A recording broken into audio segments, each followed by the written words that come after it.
Throw right. Just gonna send it. And he goes, "Why don't you spit it out of your mouth?" Like that's the first thing that dude said to me.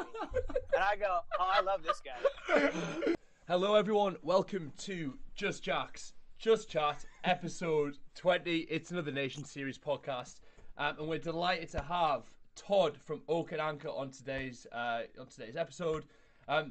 Tawd's a guy. Actually, when I first set up Just Jacks as an Instagram page, we were put into like a or invited to become part of this engagement group. You're on this bullshit engagement group. Tawd was he's part of that. And I saw him like from afar originally. I was like, I like this dude. He's pretty cool. But yeah, Tawd, how are you doing? I'm doing well, man. How are you? Yes, all going on, gentlemen? all good, thanks.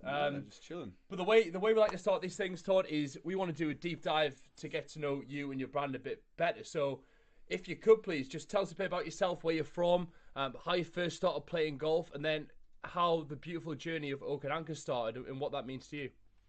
Yeah, hey, can we just like touch on that engagement group real quick though? Yeah, let's go for it. Yeah. I feel like you get roped into something and then you're like, I don't know if this is a good idea. I don't know exactly what's happening, and then all of a sudden, I felt obligated, and I go, I gotta go. It was just like, it was the same thing for me. Like I was new to the whole taking Instagram seriously. So not taking it seriously, but like looking at how I scale with Instagram, I had no clue.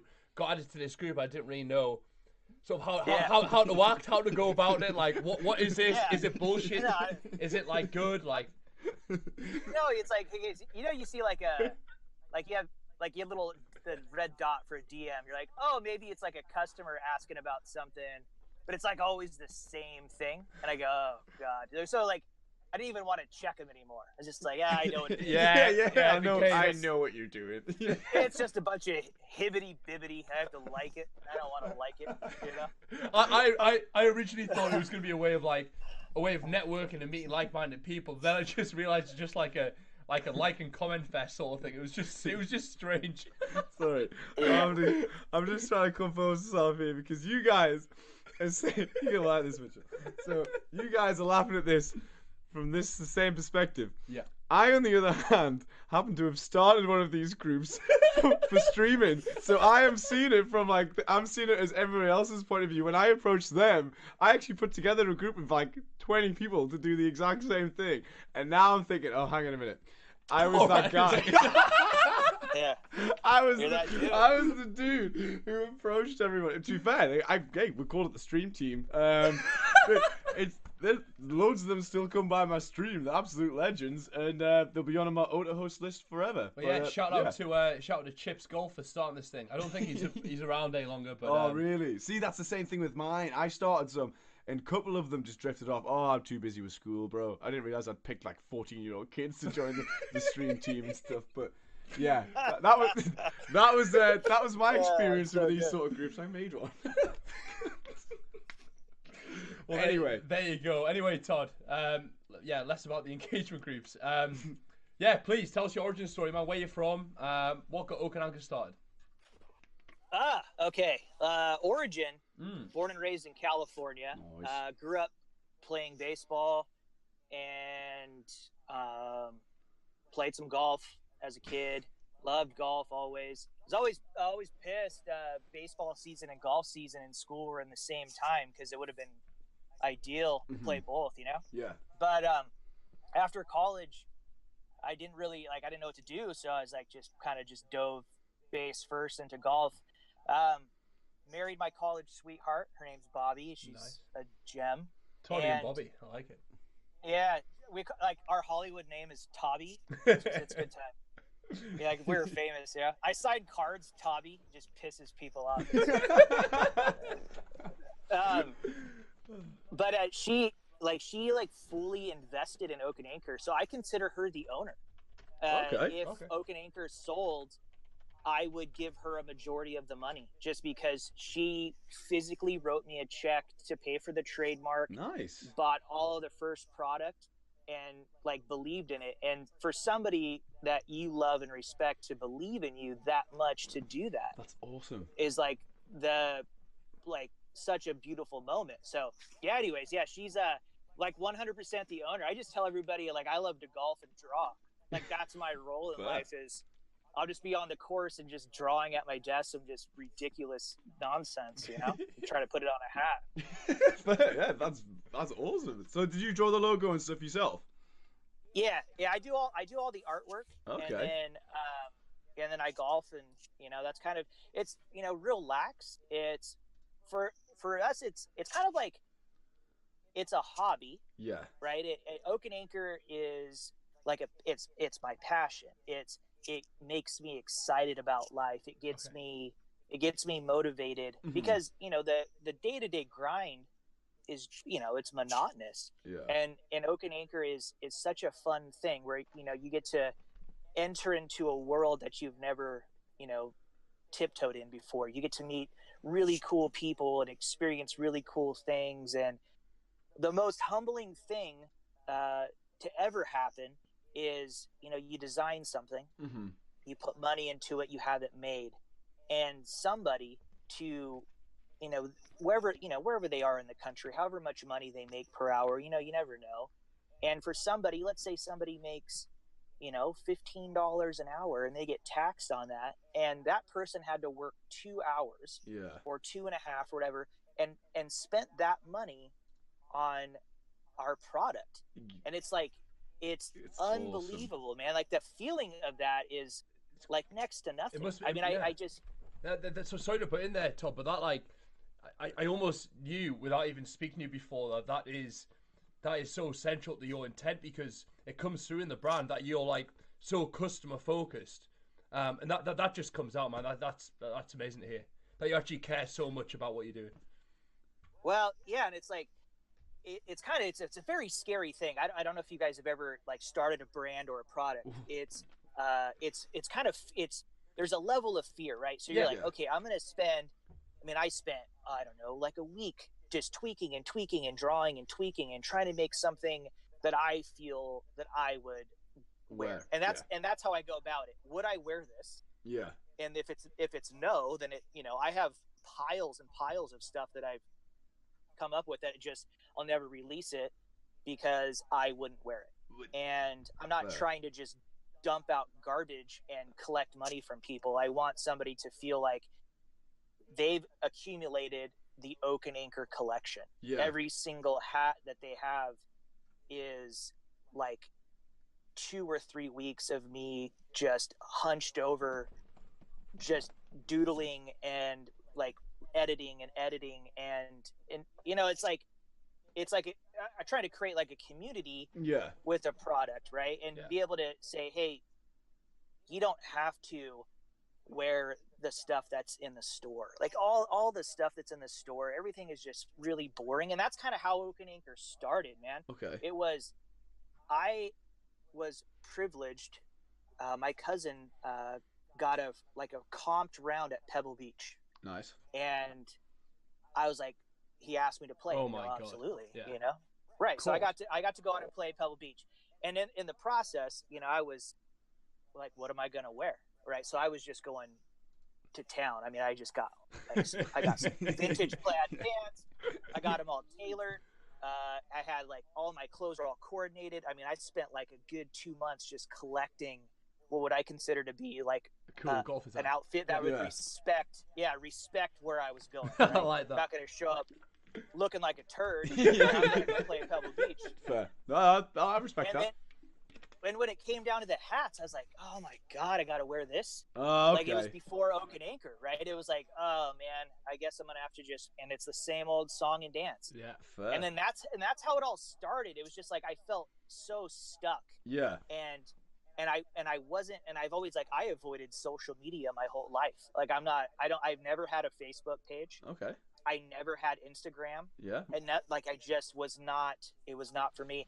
I didn't even have a LinkedIn account. I just avoided this whole era of people sharing their lives and pictures of their ugly kids. Yeah. Oh my, tell me about it. Yeah. You're like, I don't want to see your ugly kid. Your kid's ugly. It's not a good looking kid. It's not a good looking kid. And you're like, what are you fishing for compliments? You want reassurance that your kid's not ugly? Your kid's ugly. And stop pushing pictures of them. Nobody wants to see your stupid kid. Like, it's nuts. Awesome. The kid or the fucking shit scrambled eggs on toast that no one cares about as well. It's the personal side that for me, I don't agree with, for me, I'm not bothered. I no longer consume personal Instagram stuff. It's only there for a business tool for me now. Yeah. That's it. Yeah, and so Instagram for Oak and Anchor, I mean, it's been a godsend, right? You're able to connect with people. It's just visual. It's you're creating an environment. You're kind of collecting experiences and memories and creating some level of a mark. And that mark is, hey, we want to deliver goods. Yeah. And this good is something that you could wear, because I love golf so much. And here's what it's always been, right? And this is kind of really how it started. Most people up until let's say 2010, Okay. whatever, when all this stuff started to spiral. Mm-hmm. Like, Oak and Anchor's been around since 2017, so we're like 2 years deep. Okay. But beforehand, your golf clothes were like your golf clothes. Yes. And there's like golf hats, and so you're like, oh, my hair looks like garbage, I'm gonna throw a hat on. Yeah. Mm-hmm. But you're like, I'm not gonna pick my thrash Titleist hat, or I don't want to wear this this bent bill hat that has my driver brand on the side. Like, it's just kind of like always the same. That makes sense. So people always had like two separate types of like gear. Yeah. And that's how I always felt it was. Like, I always want everybody to know that I'm a golfer, and I tell everybody that I'm a golfer. But I was like, why can't there be a hat that I could wear on and off the course? Yeah. And that's like what Oak and Anchor kind of is. It's like just golf beyond the course. Here's a hat that you could wear golfing. Yeah. And it's just got a little touch of golf here and there, and you can match it with all your clothes. You can put together a sweet golf outfit, and you put on some regular clothes, and you could throw that hat on, and you don't look like a goon. Yeah, well, you've got so many designs, and you're as well. still representing something, because if I you might bite the bullet one time, just buy a Titleist hat because why? Because you haven't got a new hat and it's the only thing in the store. But you're not actually representing anything by doing that. At least with something like Oak and Anchor, you're representing something, and you feel part of the community, and it's telling a story. Yeah. So I'll feel way more inclined to wear that, like, with my casual attire than just on the golf course. No, 100%. It's like what happened to skating in the 90s, right? It's like, definitely, yeah. It's a very similar thing to what Quicksilver did and all that sort of stuff, and with Rob Dyrdek with the DC shoes and all that sort of stuff. Yeah, no, definitely. I mean, just when you say that as well, something you can match is that there are so many different designs. We're just flicking through the Instagram here, man. It's awesome. My favorite one so far, I like the moon landing one you've done. That is the anchor knot. Yeah. So what? Anchor, go on. The anchor knot. I don't know. Love it. The anchor knot is. I don't know, that one's always sold really well. I mean, it was. I'm gonna find that one. It was kind of like, it was weird. I was messing around, and oh, okay, let's try this. Yeah. Let's see, like, what could I do? Because it's like the concept is, what can I do with this logo? Yeah. Right. Where could I put it? And space. So we did the Magnolia hat, and it's the Oak and Anchor logos inside the flower. Okay. And then I did the U.S. Open hat, and I put the headdress around the Oak and Anchor logo. It's just like I did the goat and anchor for Tiger, and I made a goat using the Oak and Anchor logo. Like, just like, it's almost just like, what can I do with this? And so I put it inside a spaceman's helmet, and I go, oh, that's interesting. It's just always like, all right, let's give it a go. And anyways, man, it's all for fun. It's a good time. Any reason? Go on. What's that? I was gonna say, any reason for the 17th flag on the moon? Any particular reason? That's a year we started. Right. Okay, nice. There we go. Nice.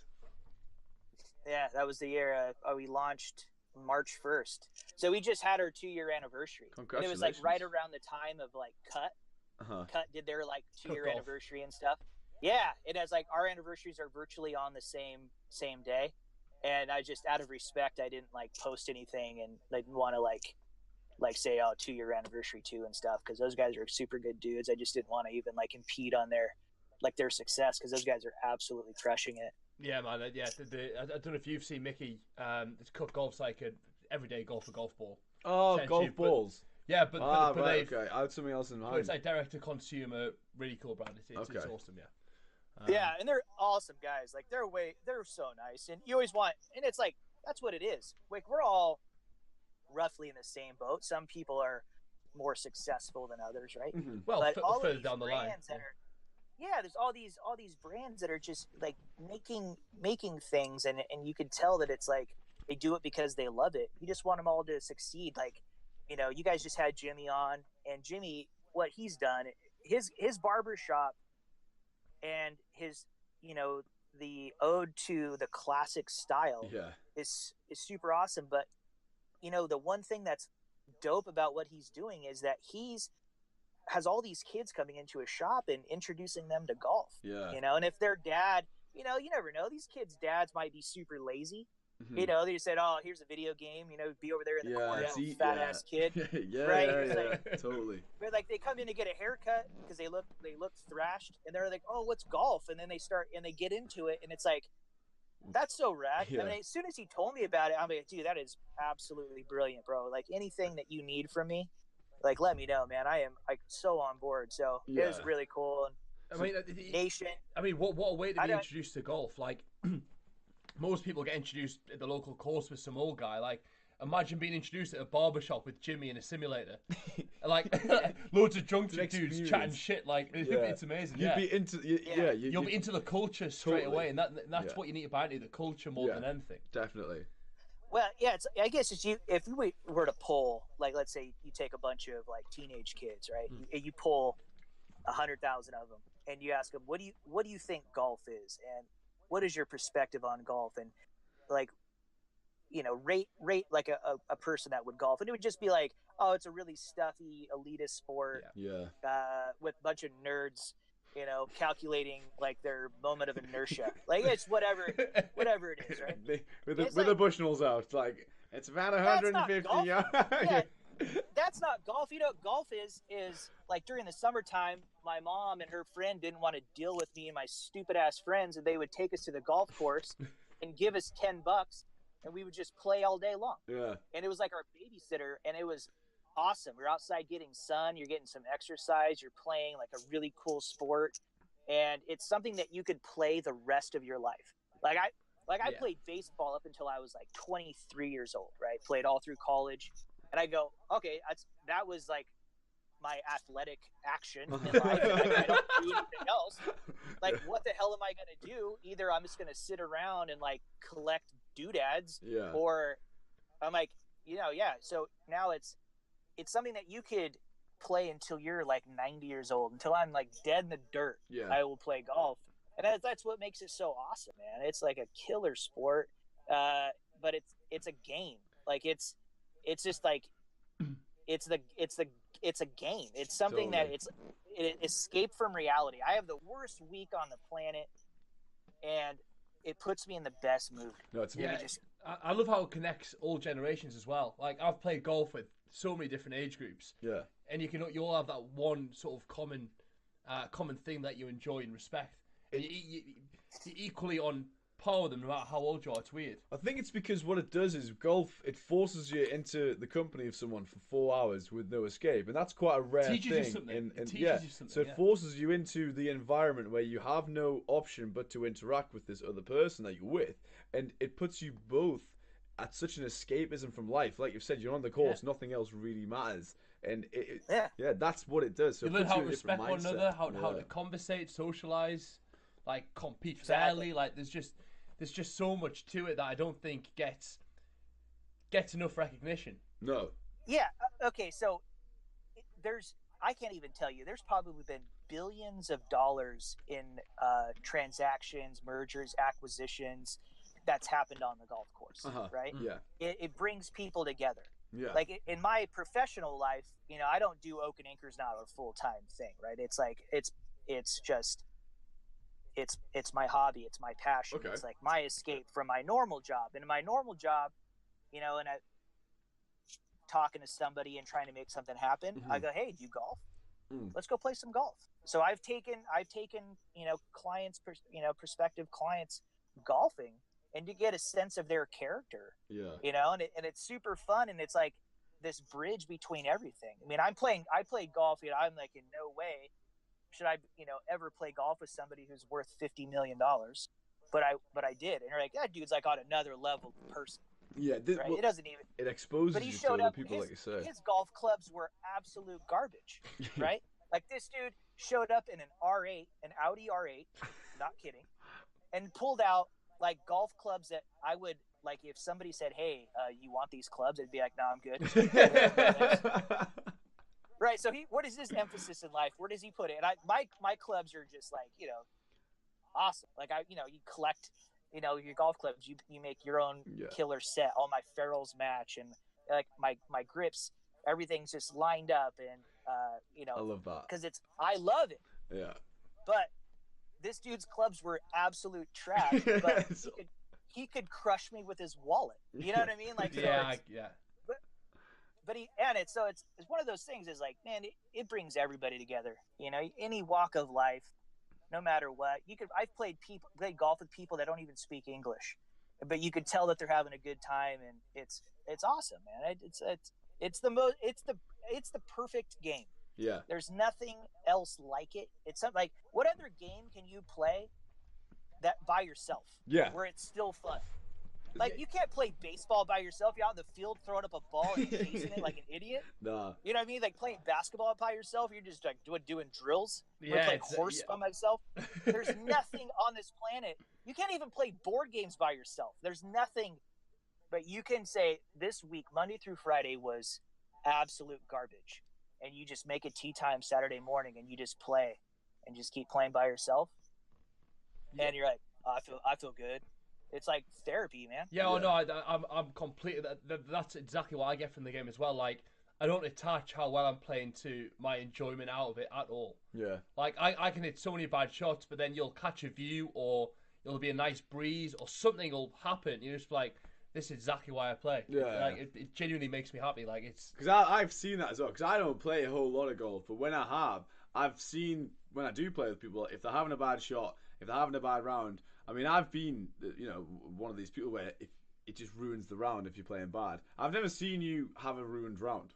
Like I don't let it ruin my round. If you hit a bad rounds, shot, you're funny. like, oh damn! But then within a split second, you're laughing at it like, on the next one. Yeah, like, exactly. And that's why we exist as a business, as a startup, is because we want to overall to very sort of big mission to overall, you know, increase participation in the game. And when you break that down, it's just about highlighting and communicating properly what people of any walk of life can benefit from the game of golf. And there's so much to it that people just don't realize yet. So we're just trying to tell stories about how how they can get involved and why they should. Yeah. And it's like brands like yours as well that will give someone a sense of value in community as well. Yeah. Yeah, it's kind of like, you know, when it's all said and done, however long Oak and Anchor exists, you know, I'll keep it going as long as I possibly can. Yeah. You know, just as hats are purchased, the next batch comes around. It's just kind of reinvesting into the brand. It's not like in no way of like living off this, you know. It's just like, hey, I want to keep making things for people. Yeah. So that, you know, to try to touch every possible aspect and say, hey, you know, this is your style, and try to make some cool stuff in the process. We'll obviously want to do apparel. Yeah. Want to do, you know, make some polo shirts.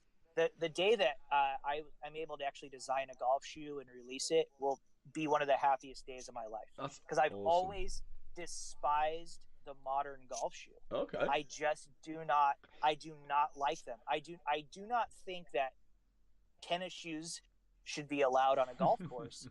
Fair enough. Yeah. Like, I love wingtips. I love like old style shoes. I always have. Like, I mean, my shoes as a kid, I'm like, you know, there's like, you know, Nike started making stuff back in the 90s, and like I was rocking saddle shoes, man. Uh-huh. You know.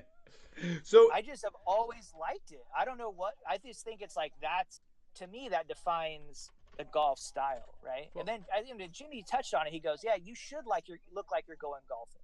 yeah. That's 100% true. Like, I'm proud as hell. I walk out of the house and I'm dressed to the nines. and I have to go stop at the liquor store and like grab some beers, or I got to go grab like some snacks for my golf bag, and I get out and I'm like full tilt cardigan, like big collar shirt, Nice. thrashed hat, and I'm like, I look like, to most people I probably look like a dickhead, but in reality I'm like, oh, I look solid right now, like full peacock. Yeah, I like that. It's true. It's true. Because I'm excited, man. This is like, it's an event. Well, I mean, it's so... two things on that top. Like, number one, you mentioning you're gonna keep this going as long as you can.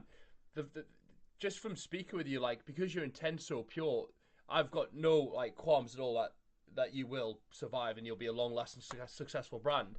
And the second thing I want to point out is, when I try and think of a classic golf shoe, there is no brand out there that I can think of now as an avid golfer where to go. Like, I know Nike, FootJoy, Adidas. Yeah.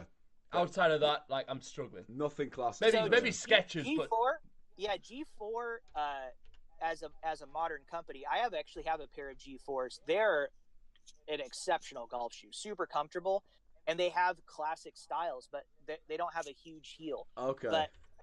But it's like, if you were like, okay, I'm gonna get a classic, I want to look classic, and it's hilarious, but like, if you get some, like, if you go and say you look on eBay, and you're gonna look up like new old stock and like brand new, like new in box vintage stuff, you could absolutely find brand new old golf shoes, like from the 70s, from the 80s. I have multiple pairs. When you wear those, you're wearing like old golf shoes. They hurt. They don't I was gonna say they'll not be comfy at all, takes some will time. they? Right, but it's like a level of commitment, because there's nothing else like it. There's nothing else that represents that aspect of it. Yeah, like true. a golf shoe with a kilt on it. It doesn't exist. Unreal, dude. It's so good. Yeah, like the kilt is, it's like makes the shoe. So, and then go on. No, it's just so. But yeah, G4s and then Jack Grace made they have this removable saddle, and so you can customize your golf shoes. Like, so you can get like one shoe, you buy like a white Jack Grace shoe, and then the saddles you could replace them. And so if you want to match out to your gear, like, matching's important, man. If I have a red hat on, I'm definitely wearing red shoes. Yeah, I like that. It's just how it is. I'm a fan of that. Yeah, definitely. But yeah, so and you can actually even do custom ones there. So that's really cool. Like so there's certain brands there. It's just, but for the most part, there's like nothing better than like an old pair of classics, just some leather bottom shoes, throw some some regular spikes in them, and you're just be done with it. Yeah, it's a good time. No, I like that. So just on that then, so obviously you're saying that you're going to branch out and you like the idea of doing other merch other than caps. So let's just say you had to drop every item of merch that you currently run with now, and you had to pick one item of merch from the sex industry to brand. Where'd that come from? What would you go for? Here we go. So you've got to drop all your golf gear now. You've got, this is one of my questions. Mitchell told me about three questions. I don't know. You ambushed the shit out of both of us. I can feel Todd's energy be like, what? He's like, okay, well, how do I answer this one? So yeah. Say it again. What's the question? One item from the sex industry that you have now got to sell and brand up. What's it going to be? A holeless blow up doll that you could cuddle with when you feel lonely. Yes. Would you put a cap on it? No, you'd make it a spaceman. Yeah. A spaceman with the face from your logo. That would be lit with a bow tie on it. Like, yes, I like that. That's awesome. No, sorry to throw that one out of nowhere. But hey, I thought that was perfect because one of my questions linked into apparel. I was like, this is the time. Oh man, that's awesome. So, just with your plans for Oak and Anchor then, what can we expect over the coming months? Where are you at with everything? Have you got a sort of plan in place, or are you just sort of rolling with the punches and just keep reinvesting? Yeah, the plan is like, as you try to grow your followers, which hopefully followers equate to currency. More purchases, yeah. which free up more money to invest in new ventures, right? So I did some putter covers, and then want to be able to start, do some, some polo shirts and make some stuff that, is unique, something that I would wear, but something that is representative of, my view of golf. Mhm. And yeah, and just kind of make it fun, man. Like I've always wanted to, like, the way I dress to work is that I wear my golf apparel. Okay. Like right now, I'm wearing a Nation polo. Yes. Nate, Like, I saw that in your story. I was like, he's rocking a Nation polo today. They sell them in Tropicana. Oh, okay. Yeah. So Nation polos are absolute fire, dude. They're so comfortable. One is like, I felt like I just like jumped inside of a hug today. It is crazy comfortable. But it's got that proper style. And then I have on like old school pants and some wingtip shoes and a cardigan. And it's like, I stay golf ready. Yeah. If somebody says right now, hey, what are you doing this afternoon? You want to go play some golf? I don't need to go home. I like that. I stay golf ready. Are the clubs primed in your boot? Are your clubs in your? They're in my car. My golf shoes. I have 2 pairs of golf shoes in here, depending on what I'm wearing. Like I stay ready. I have a stack of hats, depending on like what I'm wearing. I always have something I could just throw on that's gonna go well with what I'm wearing. It's like just stay ready. And, God, I love that. You are like my level of obsessed with golf. yeah, it's like, I love it. I mean, one is I've managed to make some really cool friends in this industry, and you get invites to go play cool courses. I mean, it's just kind of it's so fun, man. You get to see all over the place. I got to travel to Colorado, like made good friends with Colorado Golf Blog. Yeah, Dude's such a G, like one of my favorite human beings on the planet. Nice. So gracious, and I need to he's connect really with him. We helped need to out connect Oak with and him. Anchor. Yeah, Yeah, we need to speak to him. yeah, you should, man. Lee is 100% like a phenomenal person. He's family to me. Like met Butsy. I don't know if you Yeah, know I've who seen Butsy is. the Wedge Wizard as Yeah. well. Wedge Wizard's so sick, dude. He's such a good dude and so talented. Matt Cardis. Yeah, we had Matt on. He's a legend. Yeah, that guy is like, I mean, you want your kids to be that nice. Yeah, You know what I mean? You want your kids to be. What he's do like they a say? They genuine say dude. what do they say? Your vibe attracts your tribe, or is it the other way around? I've never heard that, but Yeah. that makes sense. Yeah. And honestly, that's exactly why I've started. I'm like, right, who in this industry are the kind of people that I'd want to fuck with and create with and collaborate with and go for beers with.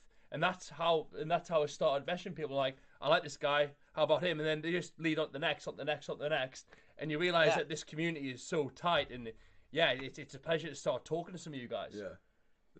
It's totally cool, man. One is like, you don't really think like, oh yeah, these are my friends, right? They're all digital. Yeah. You became like, you're like digital buddies, and you're like, oh, that's cool, and you can like mess with them and stuff like that. And then you meet them in person, and you're like, oh, I actually really like you. You're actually a good time. You're a real like human being as well. It's hard. Like I've never.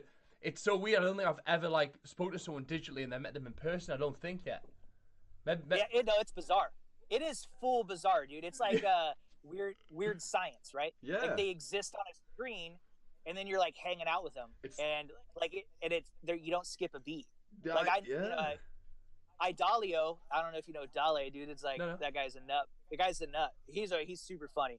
But I would just torture this guy all the time. I just like send him DMs, and I would comment on all his posts, and I just try to hurt his feelings all the time.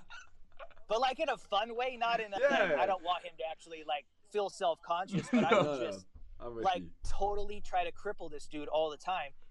And then you meet him, and then you're like, oh yeah, you're like right in front of me, man. Yeah, like you're a real human. I can touch you. Yeah, that is a good point. Yeah. I don't think I've actually built a relationship up with someone online and then met for the first time and then met them in person yet. I don't think that's. I'm trying to think if that's been a thing. I don't think it has.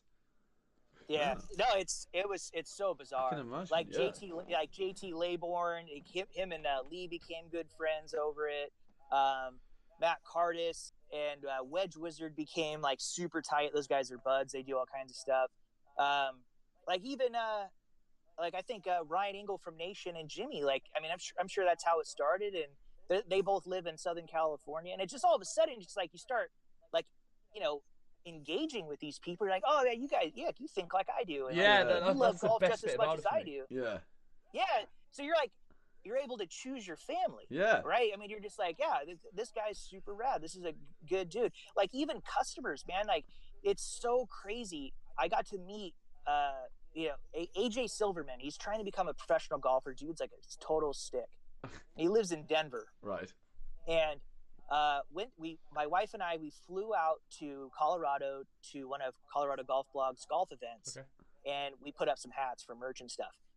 And Denver is like, I think like an hour and a half away from Colorado Springs. And AJ Silverman drove just to meet me. And I go, dude, that's like the best thing I've ever heard, man. So it's like unreal. Yeah. Like it's just unreal to be able to meet people that like love your brand and love like what you do, because it's, you know, it's so close to your heart. You're like, dude, this is like, it's so awesome. Well, it's so rewarding. It's so important. You do surround yourself with like-minded, passionate, like positive, like go-getters in life, like people who you aspire to be like and look and learn from and interact with, like you say.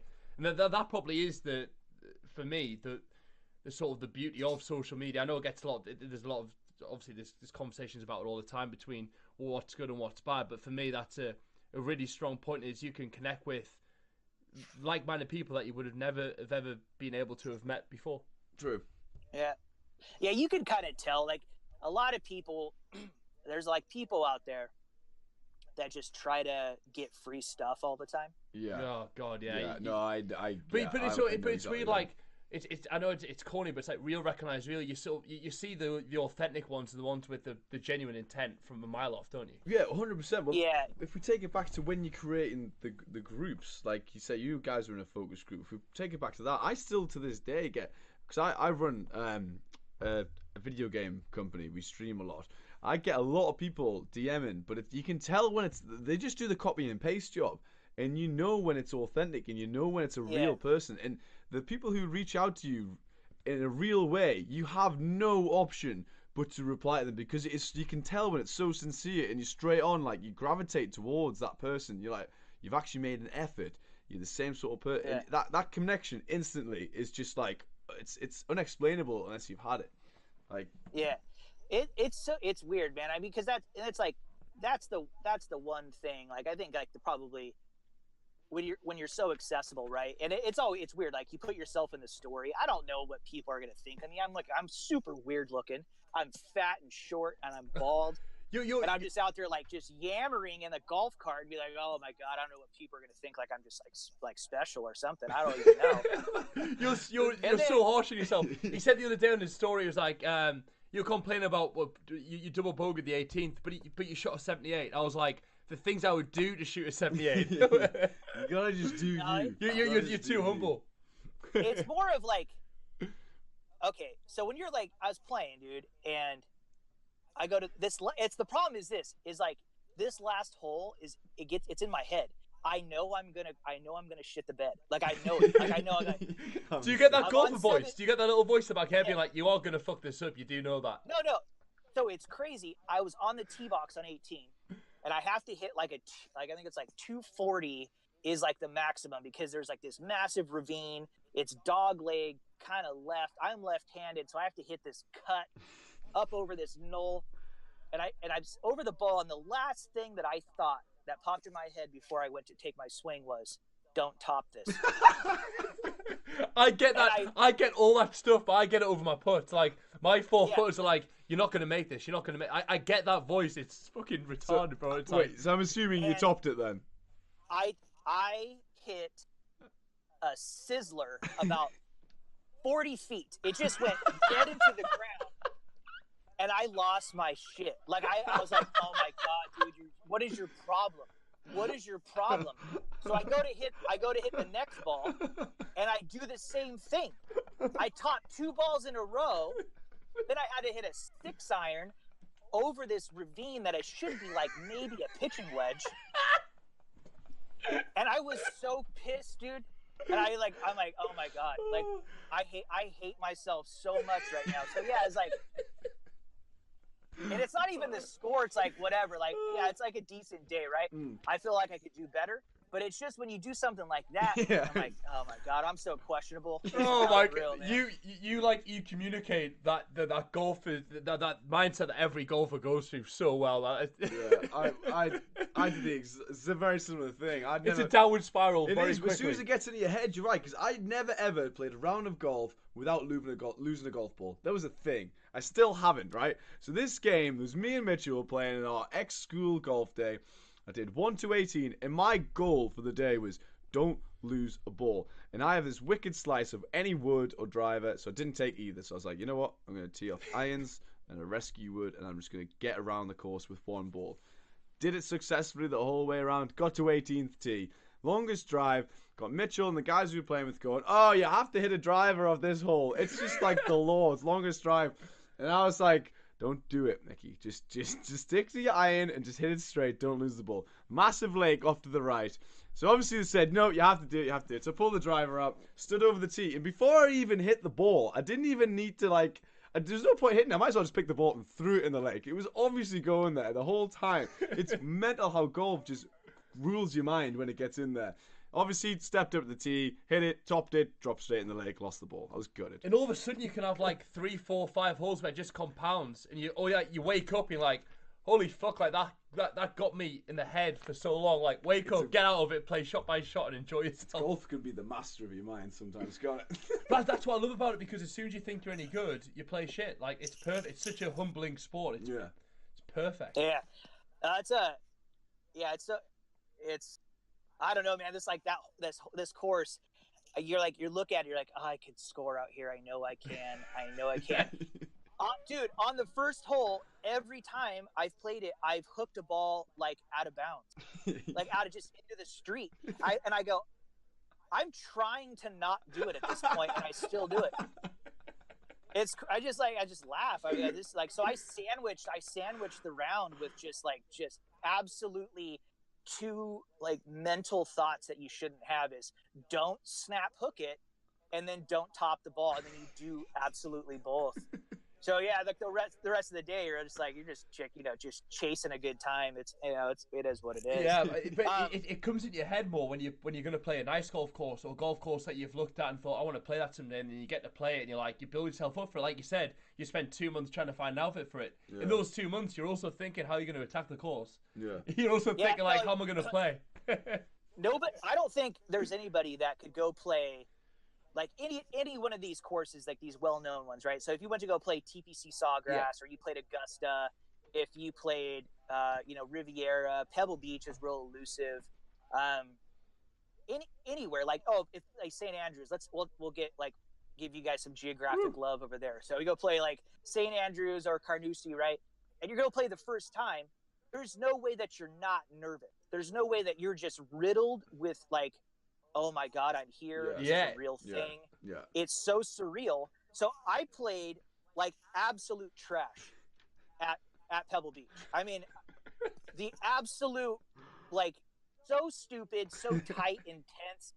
But I'm walking around and it's weird. It's like an out of body experience because I'm literally playing golf inside of a dumpster for 18 holes. But then I'm just looking around and it's like the ocean and all of these spots that you see when you're watching television, and you're like, dude, I can't believe I'm here. And I go, I didn't even care how bad I shot. Yeah. But it was so bizarre to be so nervous because of a golf course. And I go, man, I love golf so much that it actually affected me in an adverse way because I just wanted to play so well at a course that I thought I would never be able to play. Yeah. Unless, I mean, it's $500. Yeah, it's like no normal person, working class person could afford to pay $500 to play around golf. And you can, if you think about it this way, if you save $40 a month, you could play there once a year. But the issue is that they want you to stay at the lodge. Yeah. So in order to get a good tee time, you have to stay at their hotel. Yeah.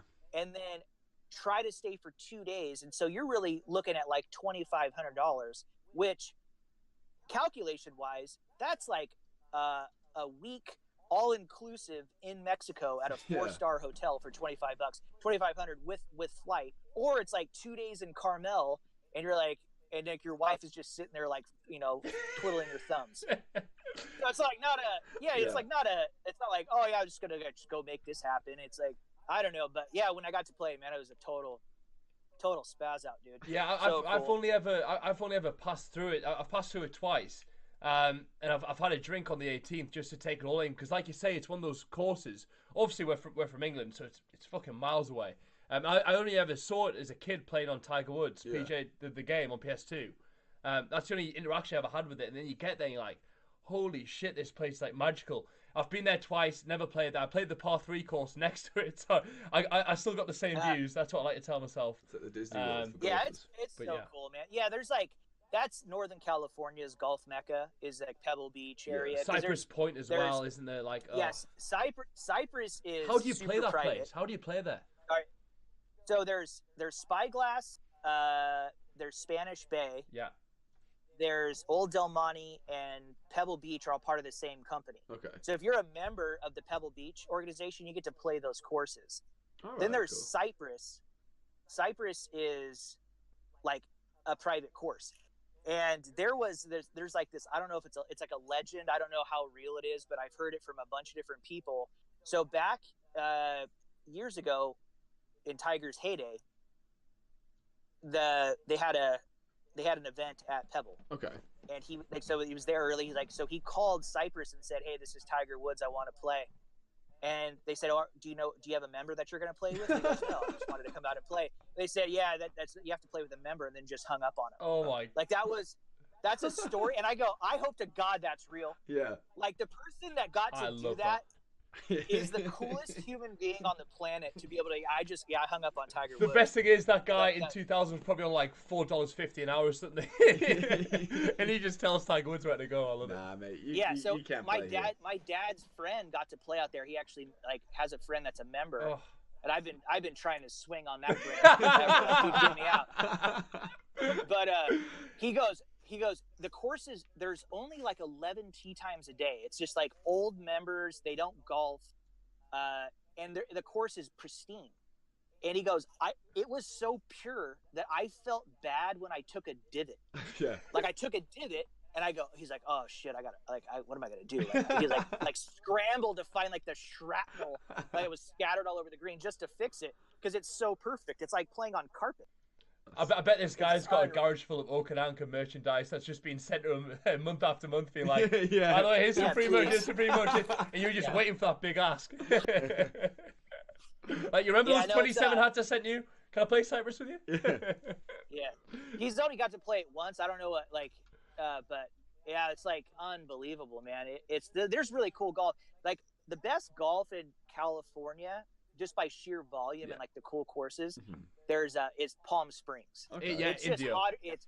It's hotter than sin in the summer down there. I mean, it's the desert, right? So, but like right now, I mean, there's like, I don't even know. There's well over 100 courses. I know that for a fact. Okay. But there's the PGA West compound. There's 6 golf courses in this compound, and there's an Arnold Palmer course, and there's a Jack Nicklaus course. And when I was in college down south, I got to play at those courses, man. Oh my! And Like that's Mission kinda where Hills and stuff.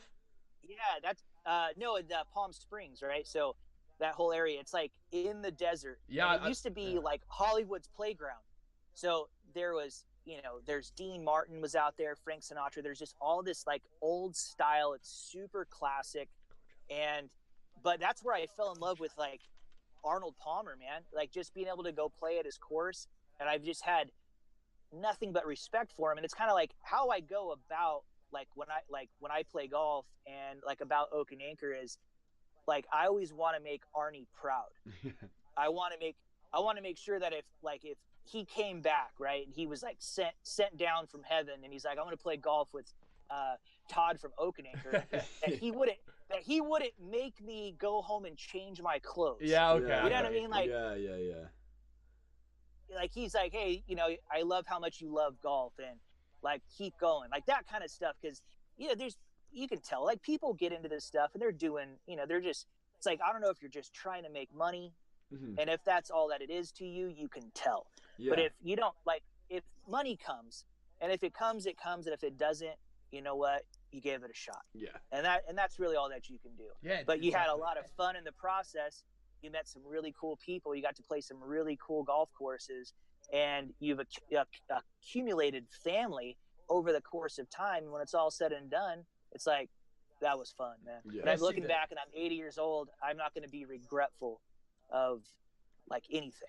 See the same mindset you've got, Todd, to golf attire and merchandise in general is exactly what I love to do in designing a golf course. Yeah. Like I've not got a design background at all, but I would love nothing more than to design my own golf course. The amount of thought and effort I'd put into it would just be off the map. Yeah.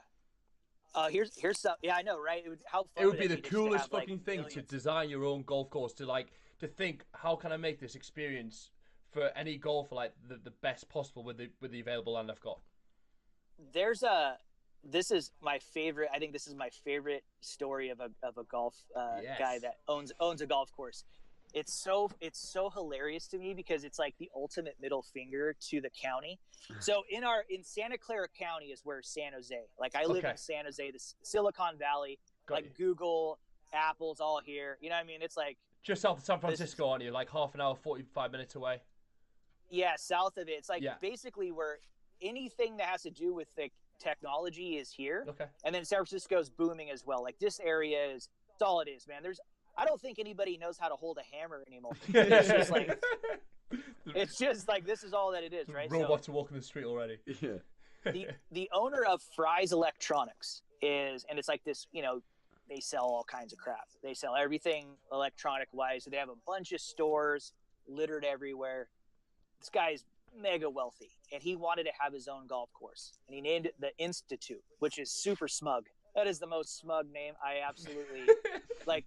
There's nothing. I'm playing out at the Institute today. Like, all right, that's cool. That's awesome. So he goes, he wanted to make a private golf course just for him and his friends, and it's like invite only. Okay. And the county said, there's too many private courses here. If you're going to make a course, you have to make it public. And he goes, oh, okay, no problem. So he just made the tee times $5,000. So if you want to go play there, you just have to shell out 5 G's. And he goes, yeah, there you go. Take that. That's it. There's a public course for you. It's the best thing I've ever heard, man. I'm like, I want to shake that dude's hand. Yeah, I want to shake that. It's some arbitrary number. I'd be like, that's $1 million. $5,000. You're not going to play. Either way, you can't afford it, bitch. The thing is, if someone does pay, it's like, yeah, I'll take the $5,000. Cheers, man. Yeah, exactly. If you have that much money where you're like, I just want to play there, here's $5,000, dude, go for it. Yeah. Like, absolutely go for it. But yeah, I guess the greenskeepers, when you're playing, they just follow you and like fix everything. Oh my god. Yeah, well, so you're just like, you could just make a mess. Like, you remember in Anchorman when they're walking and eating and they just throw their trash on the ground? They just like eat half a hot dog and just throw it and be like, deal with it. You know what I mean? It's like so crazy.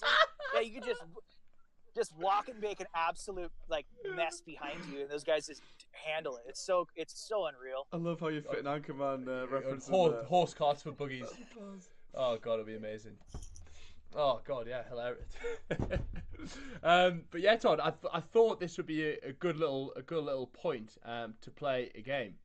I know we mentioned earlier on, before we came on air, that we're going to play a game of Would You. It is the most basic, simple game you'll ever encounter. But it was actually kind of Jimmy's idea.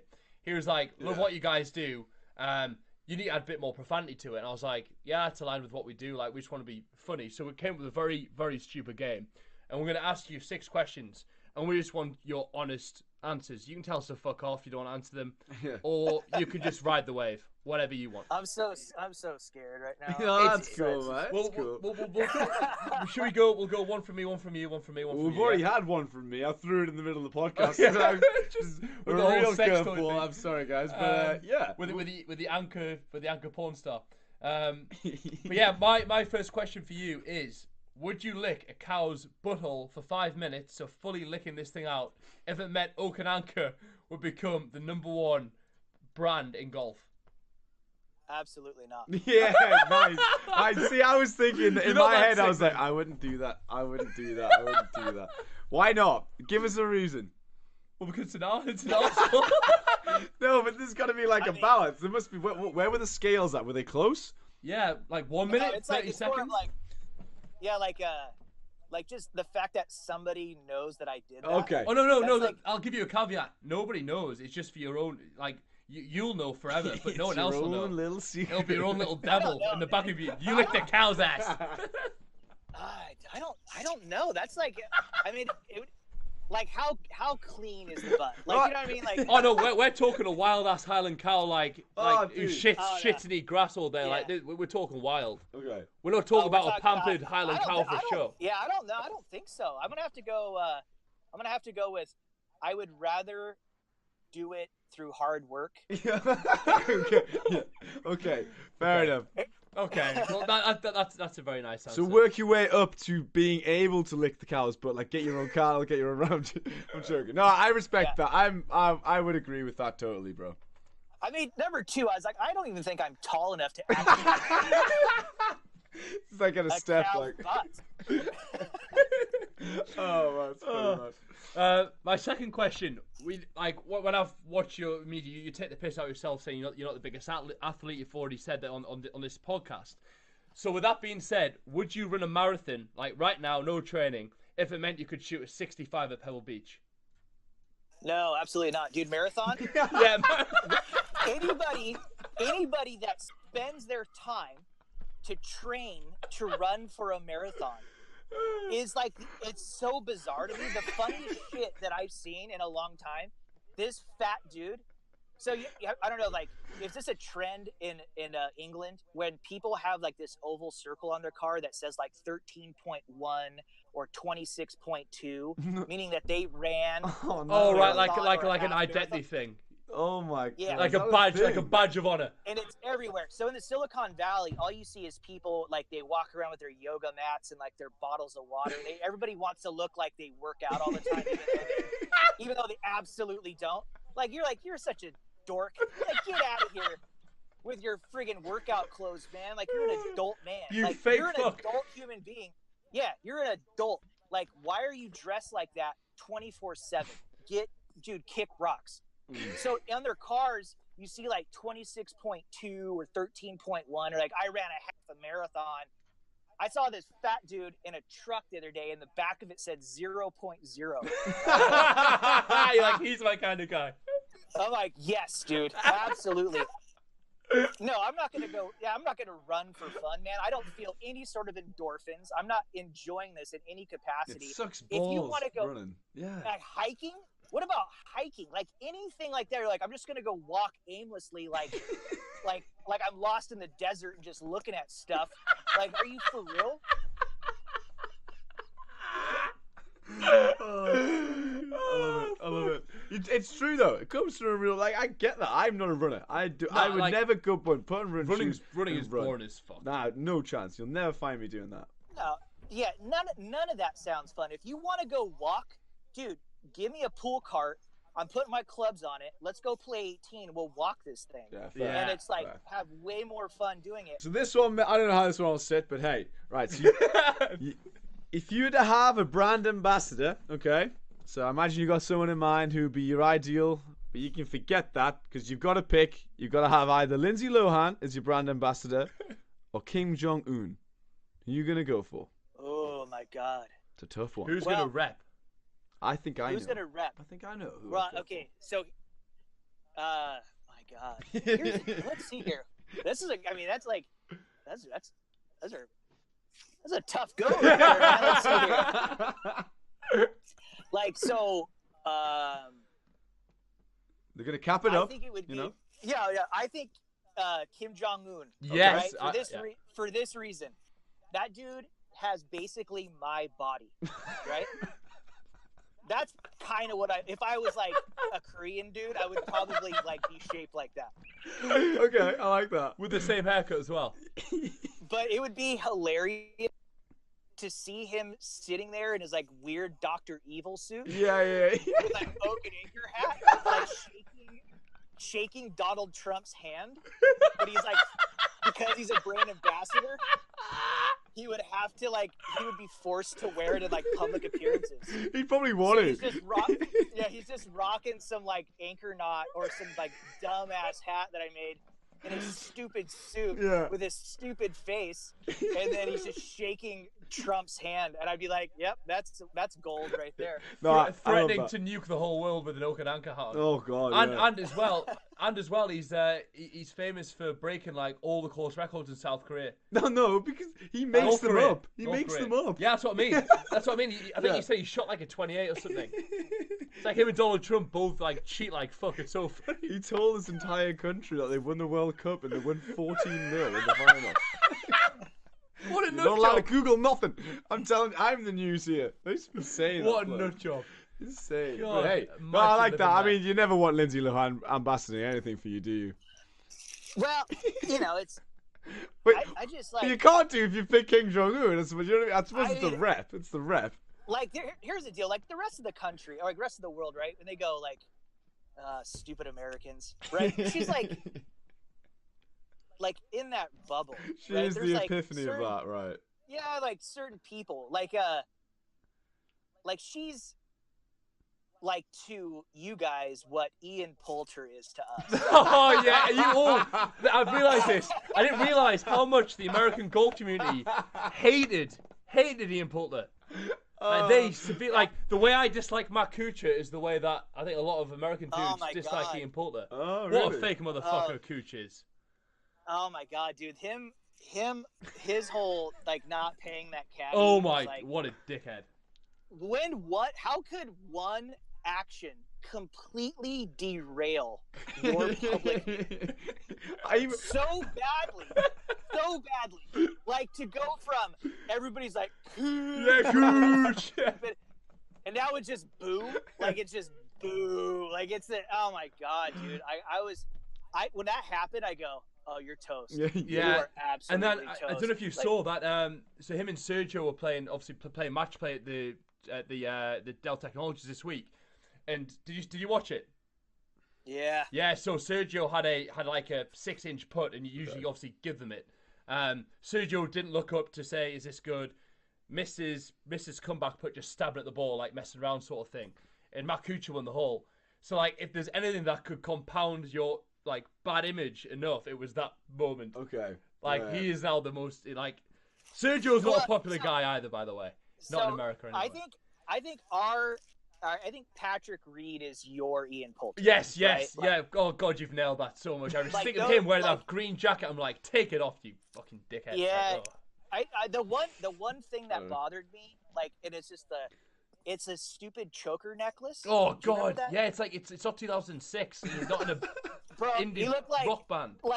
he looked like a fat kid on spring break, dude. Why do you have this beachside choker that you bought on vacation with your mom and dad, dude, to Mexico? Yeah. And you just throw it on, and you're it's all cinched up, and it looks like his fat neck, if you look like you squeezed a tube of toothpaste in the middle, dude. Just what? Oh, it's literally, it's strangling him. It's strangling him. Look, and then when he started wearing the red on the Sundays, I was like, who the fuck God, tries that's to game copy over. Ty? What the fuck are you doing? Yeah, when he actually had to step and stand in front of Tiger on a Sunday wearing a red shirt and black pants, I was praying, please, Tiger, open hand slap him in his face right now. Just like a lady, just back in the day, you just open hand slap, just slap him, dude. That's what I feel like And he I needs go- though. He looks like a spoiled brat. He looks like just a dick.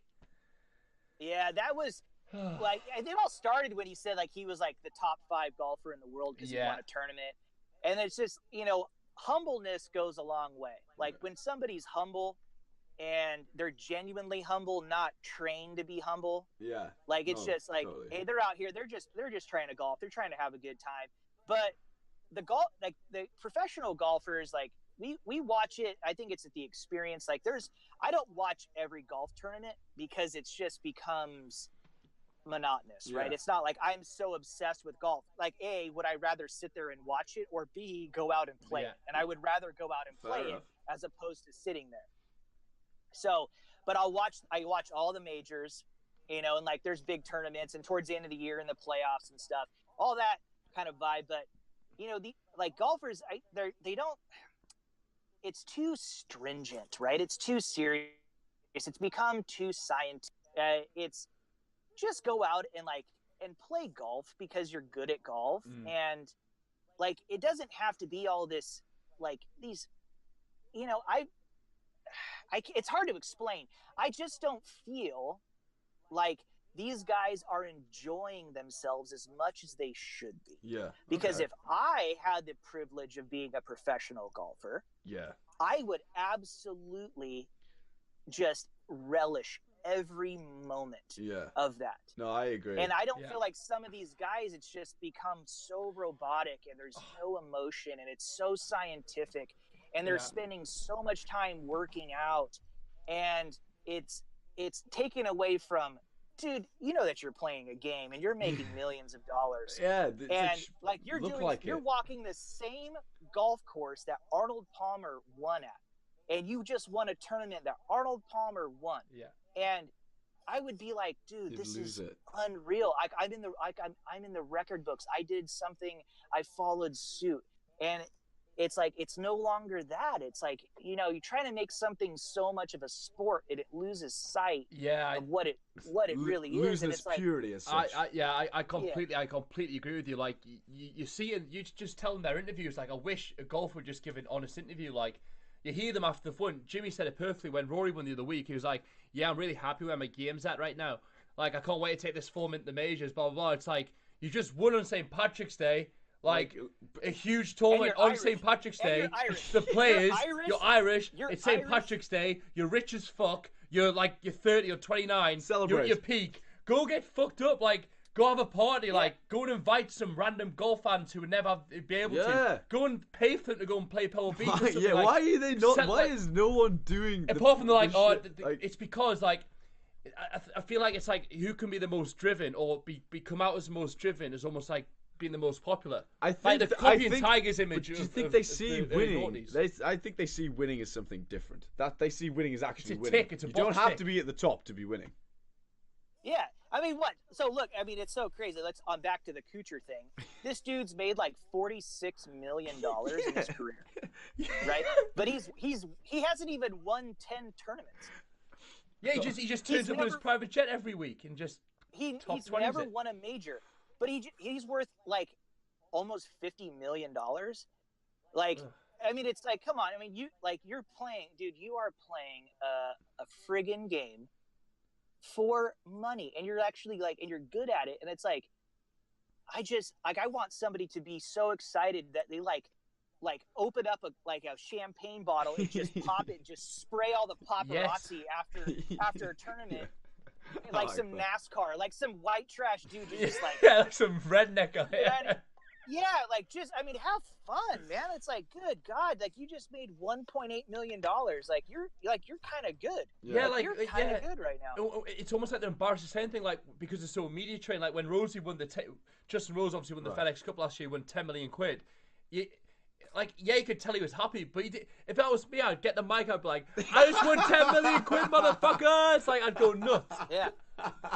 Like, great, but they've got that many sponsors. They've got that many sponsors, like, paying them. They're like, they don't want to step on anyone's toes anymore. You know what the problem is? A lot of them now, I feel, when they sign these sponsorships, you see it in some of them. For example, Jaden Smith's done this. So when he signs sponsorship deals, he says, I'm not signing any creative control to you guys. If you're signing me, then I get to do what I want. You can tell with a lot of the sportsmen, they're signing away their creative control. They have to do what the sponsor tells them. Yeah, that's so not what the sponsorship's about at all. You want to sponsor the personality. Because like Jordan Spieth, I mean, he's like kind of fell off, right? Yeah, he's had a really bad. But it's like years. That dude has so many like sponsorship obligations, like all over the place. I mean, it's constant that he doesn't get to put in that time. And it's become a job. Yeah. And when something becomes a job and it's no longer fun, it affects everything. Naturally, yeah. And all this stuff, like, dude, I mean, like, just, dude, honestly, man, wear what you want. Like, be dope. Like, you don't have to, Like, you don't have to look like that if you don't want to. I mean, it's just like, Yeah. you're out here playing golf. Like, have a mixed bag, dude. Like, have, Titleist irons and have, some like tailor-made wedges and like, I mean, it doesn't have to be like I'm just like so much in this weird box. And it would make it more fun if those guys like loved it as much as we loved it. Yeah, It's just like 100%. like when you're a kid, right? When I growing up playing baseball, it's like those professionals, you can tell that it's like a job to them, right? Yeah. It's like but baseball when we were a kid and like in high school and whatever, Babe Ruth and all these things, like it was fun. We played it because it was fun. And then when I got to college and I felt it, it's like baseball stopped being fun. Yeah. It became more of a job. It was a way for me to keep my scholarship and all these things, right? And you're like, oh man, it like really sucked the joy out of it. And I could only imagine in any professional athlete, Well, I think it's probably fun having a ton of money. But I think when you think about that, when you put it in that perspective, when you think about the climb that they've done, like you say, I think every golfer, for example, if we keep it with the golf, like you're comparing to the baseball, they will have been having fun, I imagine, at the start. But when you put it in that way, when you get to college, when you get to the point where it's a tournament, this is like you've got to be so serious with it, so and ruthless, so good, yeah. or else you just get dropped. And if you've already committed so much of your time and life to it, and you know that that's what you want to do, I can imagine that pressure crumbling a lot of people's perspective on it. Pressure takes away the happiness and enjoyment. Yeah, I can see that actually. And you can see that in golfers. Like Jordan Spieth's, I guarantee you this year, Jordan Spieth's spikes, his golf shoe will have made more money than he has on the golf course. Yeah, no doubt. I mean, that sums it up. That sums it up. Sponsorship like, ruined it. Because I always want everybody to do well. He doesn't seem like a bad dude, right? He seems like a pretty like wholesome cat. Yeah. Like he doesn't make any waves. He's not like out there, hooting and hollering. He's a pretty and genuine like guy, yeah. He's a bit stroppy, talks at the ball a bit too much, but like, you're right. He seems like a decent human, yeah. He's like a dorky kid. Yeah. I mean, probably like not we probably wouldn't be like best friends, you know what I mean? But like he's like a genuine kind of cat. Yeah. And but yeah, man, I just feel like you have all these obligations, and it just kind of it's so derailing. Yeah. I feel like these guys it's impeding on. They played golf at an early age because they loved it, right? Yeah. And then they finally got to the show, and all of a sudden it's like, it no longer. You don't see people like not even smiling sometimes for an entire. Like they're not even having fun conversations. Like their caddies aren't even. I would make sure that if I was like a professional golfer, that my caddy would be like the craziest, weirdest dude. Yes, like the homeless guy at Happy Gilmore, or like Bones, like Jim Furyk's cousin. Jim Furyk's cousin. Sorry, like, Fluff. What a legend that guy is. Like, imagine if your caddy was Zach Galifianakis. Yeah. You know what I mean? Yeah. And he was just saying just random garbage to keep you like not focused. You get him to dress up as Alan every time, and you just. Yeah, and I mean it's like that would like you would want that, but like some of these guys as caddies, they're I don't even like. There's no there's nothing. It's just like they're walking down the fairway, and it's just like thought after thought, this mechanical approach. Be like, dude, I would just be walking down the fairway just laughing my balls off. Yeah, just having fun with it. You only need to be focused for a few seconds. Yeah. You don't need to be focused the entire time. Yeah, I totally agree with that. Enjoy this. Enjoy the ride, man. Shake some hands with some people. Like, you walk past somebody who's like trying to give you a fist bump or something, and you just walk past them and you like elbow their arm like with your body and just kind of like keep going. It's like, oh man, those people, they paid so much money, like these tickets, $100, $150 to watch you play.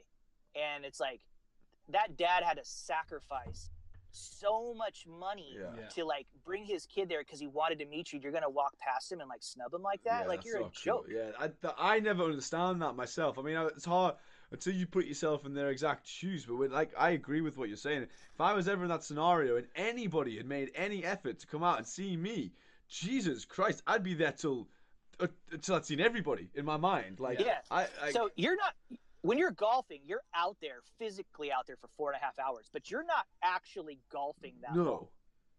Like you're golfing when you're like looking at your golf ball and saying, okay, I want to aim here. And you're like playing golf for like maybe 30 seconds at a time. Yeah. And the rest of the time, you're just like out there. You're just like you don't need to have like, oh, I need to focus for 5 hours because like, it's no, dude. Like, no, you don't. It's not even at all. I play golf all the time. Like 99% of that day, I am like squirreling off, just absolutely just talking garbage, Well, and I'm having a blast, and I'm like, yeah, dude, like, I mean, on the day that I shot like under par, I was like, I mean, I wasn't even paying attention.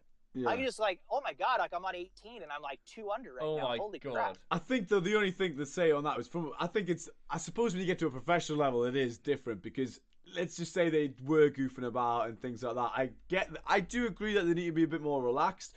But I think it gets to the point where they do need to be focused. I think we should, win. I get that, but I think we're just asking for a few more personalities on tour who are going to promote a bit of fun in the game. And I think, but within that though, I think that creates opportunity for guys like us who want to start these brands to promote that sort of sort of enjoyment in the game, that benefit in the game. Yeah. So as well, I see that as our obligation to spread that to the wider public because I don't think the tour's doing a very good job. Yes. They're putting on great tournaments. They're making it very lucrative for someone to pick that as a career option. There's no more money into golf, stuff, yes, but I still think that it's our obligation and duty to sort of promote the wider benefits that don't get promoted when you watch the professional game. Fair. Have you guys seen the movie Tin Cup, right?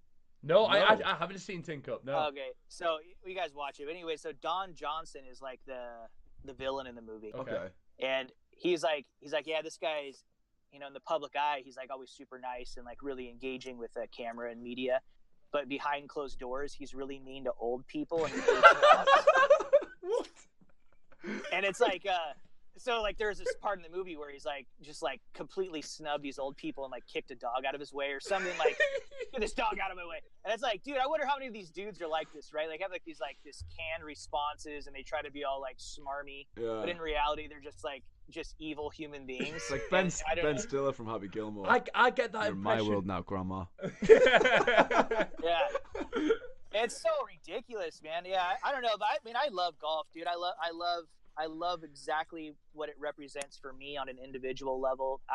I'm sure there's a lot of people out there that, feel the same, right? Like they have a bad week and it's just like, that's their happy place. They can go out there and nothing else matters. And that's what it is for me. And that's what it always will be. And if I could, if Oak and Anchor can be around for years to come, then it's awesome. And if for whatever reason it just can't survive, then it's like there's still a bunch of people out there that have an Oak and Anchor hat. Yeah. And as long as that hat is not in the garbage can, the legacy exists. Well, and 100%. So, and on that, I guess I just want to say we had your Instagram up before, and I never noticed the shipping worldwide bit. So I'm promising now, just because I completely love you, I love your caps, I love what you're about, love your intent, your brand. We're gonna buy 2 straight after this podcast. Yeah, motherfucker.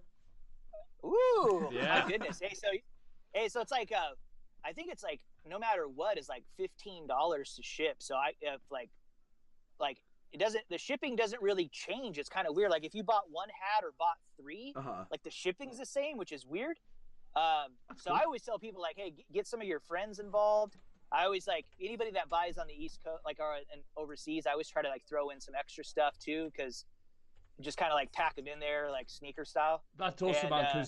Because the other cool thing about that is I can guarantee nobody I golf with for the foreseeable future within my area will have an Oak and Anchor cap. I'll be completely unique.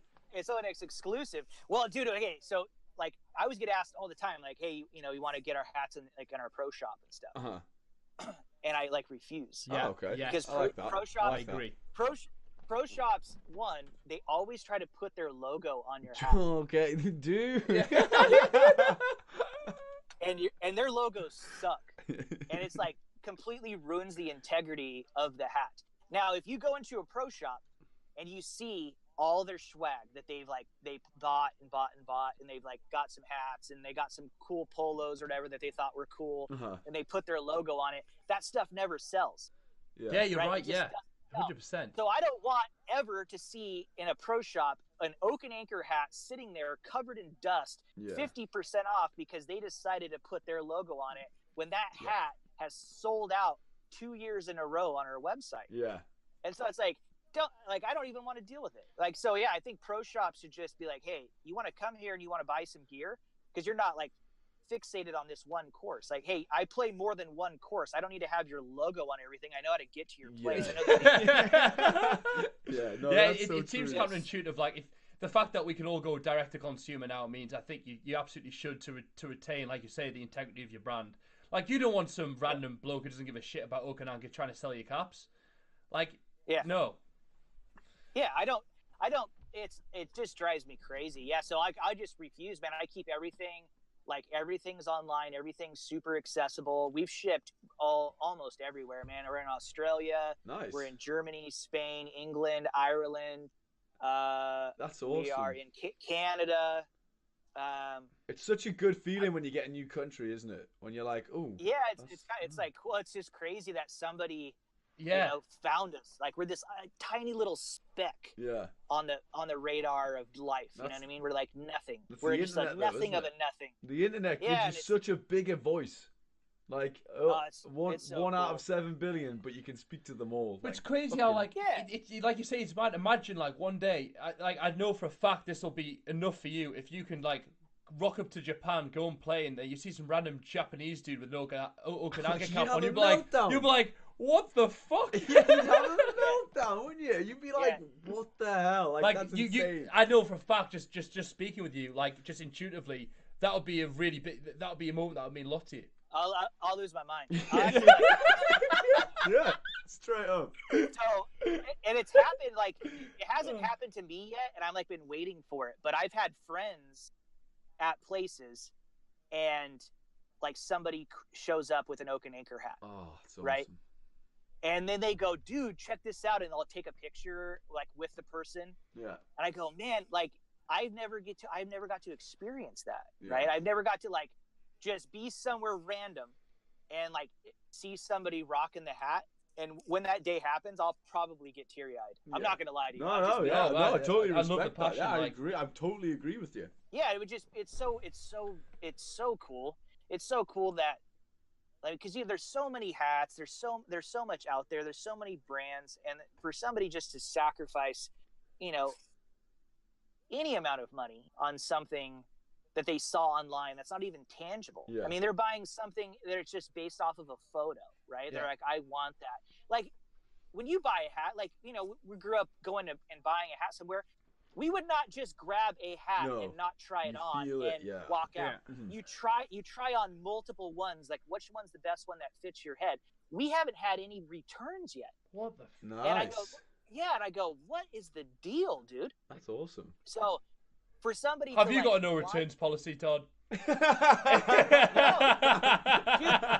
reach out, like, it's like, reach out, like, if somebody said, like, hey, like, I don't, like, this hat's just not working for me, like, no big deal. Like, I've had a hat, like, get lost, it got, like, messed up, and I just sent the person a new one, but nobody said, like, oh, this hat's a piece of crap. Yeah. And I don't want this, I want my money back. That has, like, not happened That's yet. awesome. Good. That's awesome, mate. And I go, oh my God. Yeah, it's been a godsend, but I'm not surprised, but that's awesome. Yeah, I know. Well, if you look at the designs, man, like, the thing is, when you said at the start, I know it was about an hour ago, but when you were telling me at the start about the designs and how you designed them all, and we were flicking through the Instagram, they're so intricate and they're so different, but yet it's the same brand. Like, they're a piece of art. The logos are amazing. Yeah, it's almost like your personality stamp on a piece of attire, and it's made it more real for us. Speaking to you about how you sit down and you'll scroll like a madman for 2 weeks designing them, add so much authenticity and story to them. That sort of brings them to life in a way, if you get what I mean. Yeah,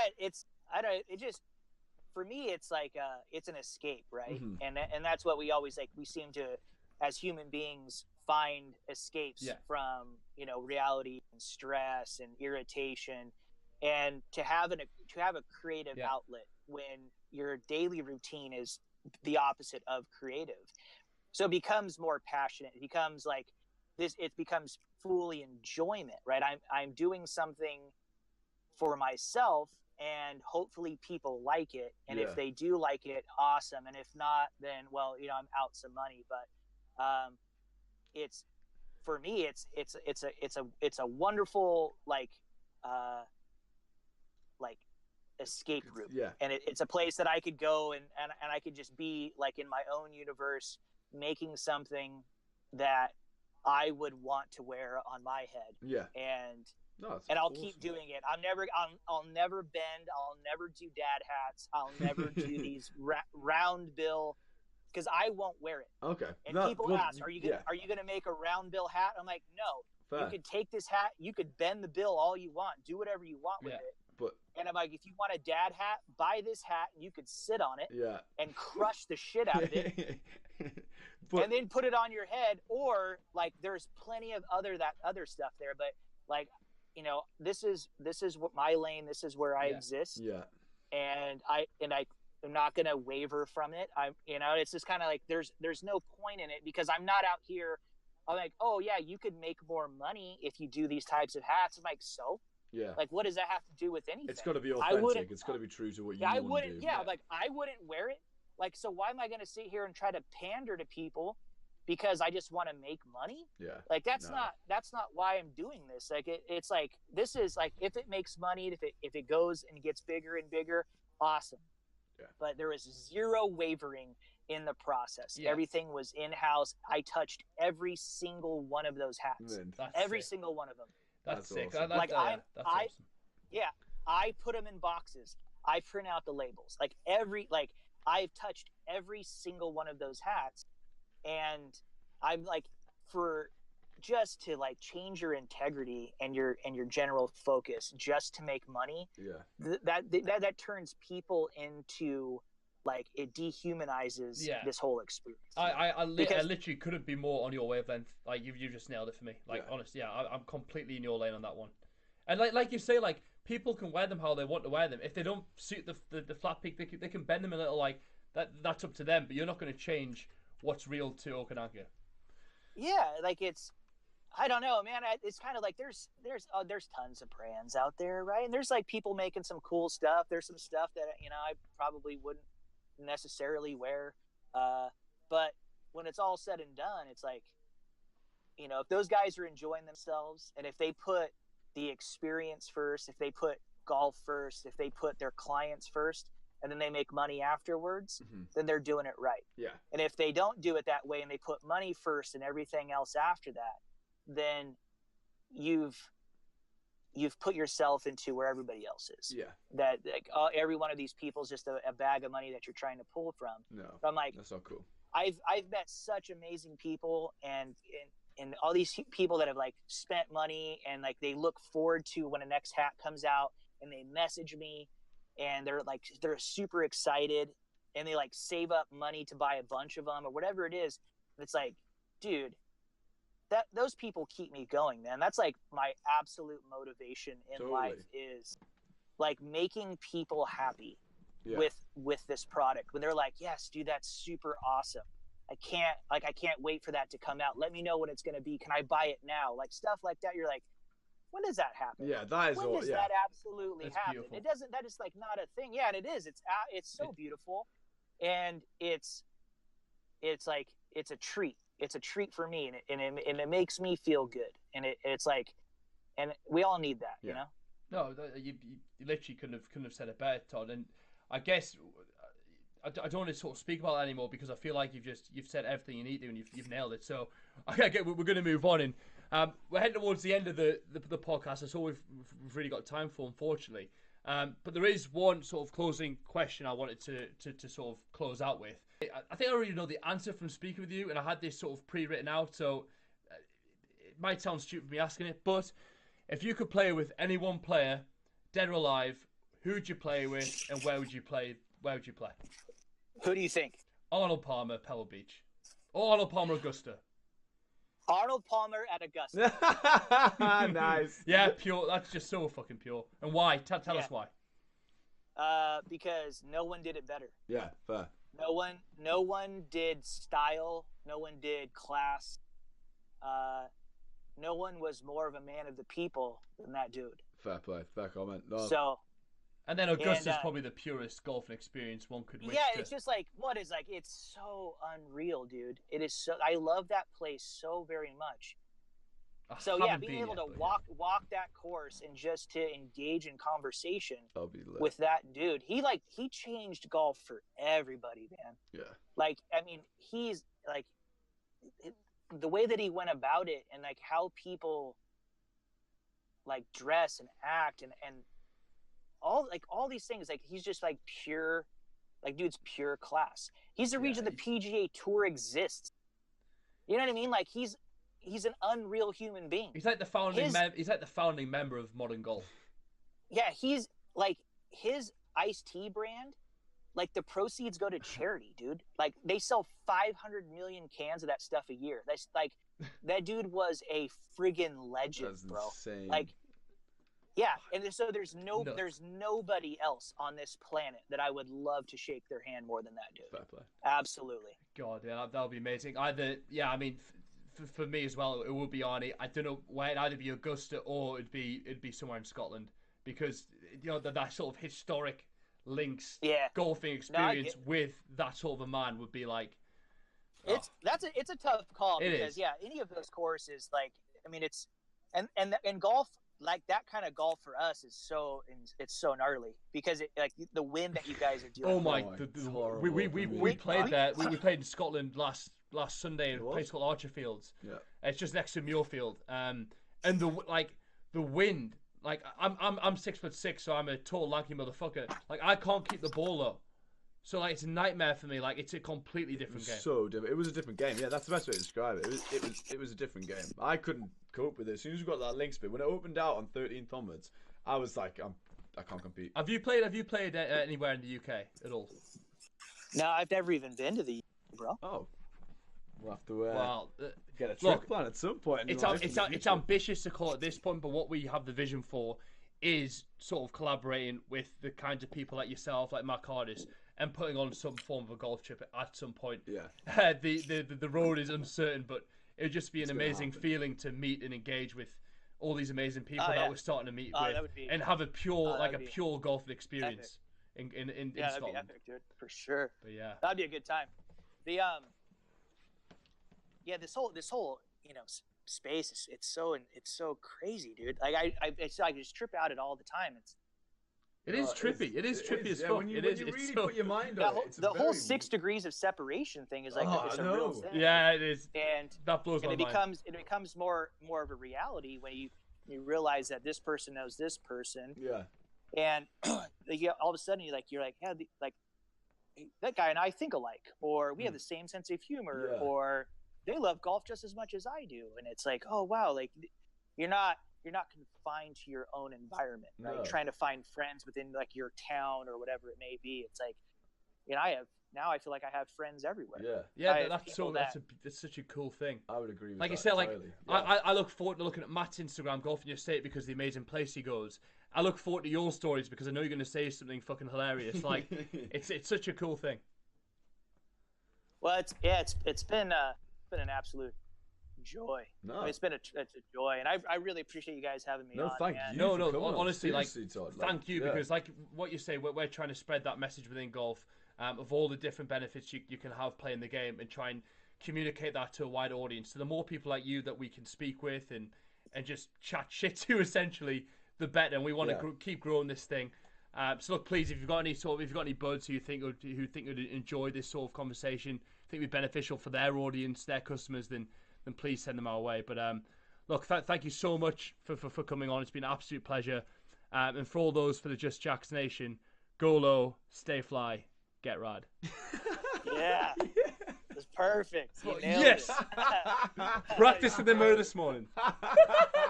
Go low, stay fly, get rad. That's like in a nutshell, man. Just like, yeah, dude, go play good, but like, look good doing it, and hopefully play well. If not, no worries. Go get shit faced.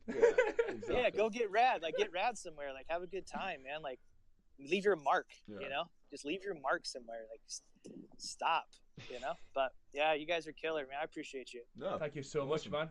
Okay, goodbye. Till next time, guys. See you later. Until next time. And episode 20 out.